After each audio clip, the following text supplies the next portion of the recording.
Hi, this is Mike. Hi, this is Arrow. How are you doing today, Mike? I'm great, Arrow. Thank you for calling. Absolutely. I'm excited to talk with you because people are talking about this book, dude. Oh, thank you. And I love to talk about it too. What is the process of this book? Because I'm going to tell you, there's something about this one right here that I'm saying, this one's mine. I don't want to share this, but you have to because it's like a movie and a great piece of music. You've got to be able to share it. Oh, thank you so much. Well, in terms of process, I think it begins with thinking about the Tom Clancy brand and entering that universe and honoring those characters and building a story that would make the late, great Tom Clancy proud. Yeah, and you go on with Jack Ryan on this because we've seen Jack Ryan on TV. We've got Jack Ryan back in this book. It's almost like everything is coming together like a piece of beautiful music. I like to think so. In my background, one of the things I did before writing full time was I worked at Amazon Prime Video and actually worked on that Jack Ryan. This go around, and I like the way that you've kind of connected it to this modern day way of spying. Oh yeah, thank you, Era. I appreciate that. The one of the things I wanted to highlight was that right now we are engaged in a very battle with China when it comes to industrial espionage. The FBI has spoke about it, opened thousands of investigations into it, and I wanted to highlight that in this case with battles on which we're very dependent from China. Hendley Associates. This is going to be new to readers because they're the ones that hired Jack Ryan to locate an earth mining company in Vietnam. Now, how did they get in the picture? Well, actually, if you go back into when Tom Clancy established Jack Ryan Jr. as a character, he established Hendley Associates as a company as well that operates something that they call the campus, and so it does off-book operations for the director of national intelligence, who's Mary Pat Foley. And it is self-funded. So it is basically a private equity company. And they were looking at an investment in a rare earth mine in Vietnam, thinking that it would be a good investment as companies look to decouple from China. You know what's really interesting is that you explaining that, it opens up my mind to this is happening in the real world, these private companies, because I know some people that are over there in Ukraine right now. They're private companies helping out. Yeah, that's one of the themes of the book is that, and you mentioned new way of war. I think private industry and defense are more and more intertwined. There has always been a defense industry, but now defense is much more than just weapons and bullets and bombs. It is really about computing power and technology, and you're right. We see that in Ukraine where Starlink, a SpaceX product, was instrumental in powering the drones that Ukraine used, the naval drones, to sink the Moskva, the mighty Russian battleship. So we more than ever, we've seen technology just kind of blur the lines between private enterprise and warfare. How much of your naval intelligence is in this story? Because, I mean, you bring some experience to these lines. Well, thank you for that. I spent quite a bit of time. This story takes place in Southeast Asia and the Philippines and Vietnam and Hong Kong, and I spent quite a bit of time in that region as an intelligence officer.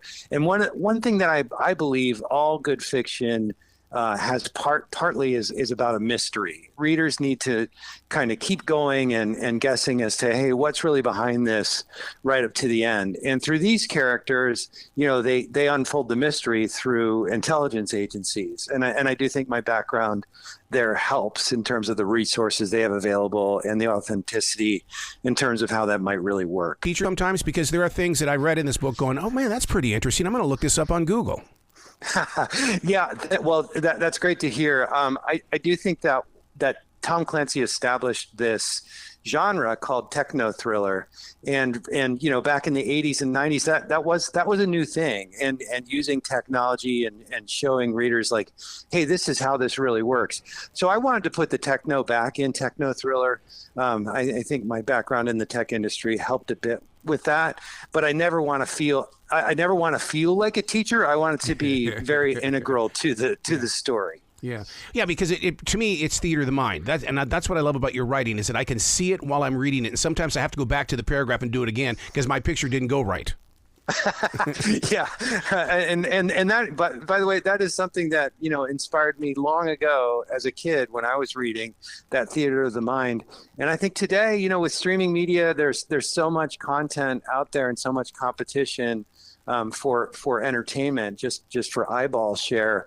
And I really hope to bring some of that back to the novels and make reading entertaining and fun again, and hopefully reinvent the medium a little bit and bring some of my streaming media background into that, because I sort of know what readers are expecting. Yeah, you really do. You give us that opportunity to create reading time. And I know my wife and I we became addicted to that during the COVID lockdown, that every day at a certain time, it's time to read a book. There's no TV, there's no music, there's nothing. We have to read our books. I think it's such a special thing to do, and something that I hope that parents that do that pass that on to their children. I watched my own kids do that. I just think it helps develop the imagination. It helps develop concentration, and you learn things and you experience different worlds. And it is fun. It's fun to write, and it's fun to read. When you allow Jack Ryan Jr. to develop his character and stay one step ahead of the Chinese, I recently talked with an author who says that she writes her books from the backside forward. How do you know what's going to happen, and then you've got to fill in the blanks? I do. The standard sort of dividing line is people say, "Are you a pantser," as in a seat of the pants writer, or a plotter, and one where you write out the plot. And I believe in starting with an outline and knowing exactly how the story is going to go, and I really do the outline chapter by chapter. Yeah. As I'm writing, I almost always change the outline or come up with a different idea or something like that, but it always follows a broad framework. How does it change you now that you've associated yourself with Tom Clancy? Because it's like each radio station I've gone to, I'm a much different person. What about you when it comes to writing? Yeah, I think my own writing style, I think, lent itself really well to coming into the Clancy verse, in that I was already doing espionage and involving technology and intelligence work. I think that I studied the books very carefully. Of course, I pretty much had read all of them and grew up with them, but I studied them carefully in terms of character interaction, and I would say it's analogous to, if you were a screenwriter and they brought you into, hey, here's the Marvel series and here's the next one, you might you honor those characters, and you reference their past, and you keep them acting the same way, but you still want to bring something a little bit new and a little bit fresh to it. Speaking of Marvel, are you shocked that there hasn't been a graphic novel yet around Jack Ryan Jr.? Well, I don't know if I'm shocked as so much as I'm probably relieved, because that would make it that much harder. We have to make sure that we are keeping continuity between the characters, between Jack Ryan Sr. and Jack Ryan Jr.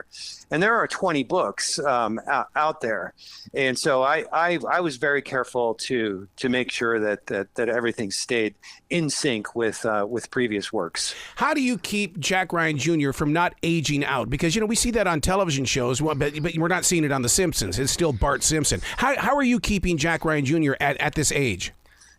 I am actually. I did age him a little bit. Really? So keep in mind, there's Jack Ryan Sr., who is now in his 70s, and he's in the Oval Office, and he appears in this book, and one of his compatriots is a guy named John Clark, the old experienced SEAL, and he appears in this book as well. Jack Ryan Jr., though, it's a little more like the John Krasinski character, from Prime Video, in that he's in his mid-30s, and one of the things that I wanted to do in this book was to give him some issues around that age, to make him slightly less impetuous, to make him have some family responsibilities and leadership issues he has to deal with, and romantic relationship, and all those kinds of things that, a talented young man of 35 might face.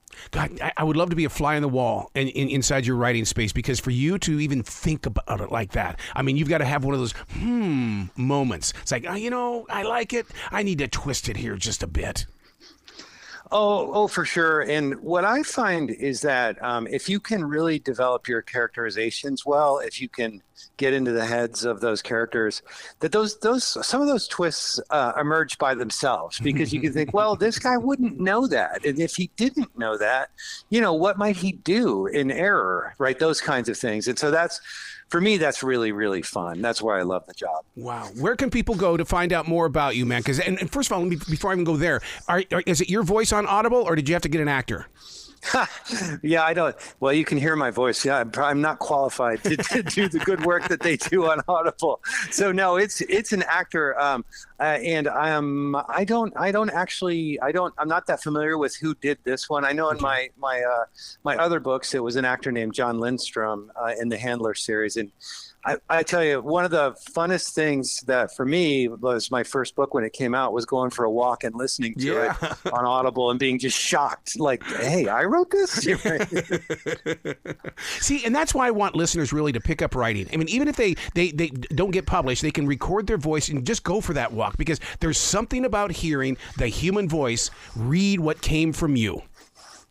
Yes, and I remember studying writing very early on, and some of the advice in one of the books I read said, "Look, it's good when you read it and it sounds like somebody else wrote it, and after 15 drafts or whatever it takes to finally get to the finished product." I often do feel that way, especially with Audible.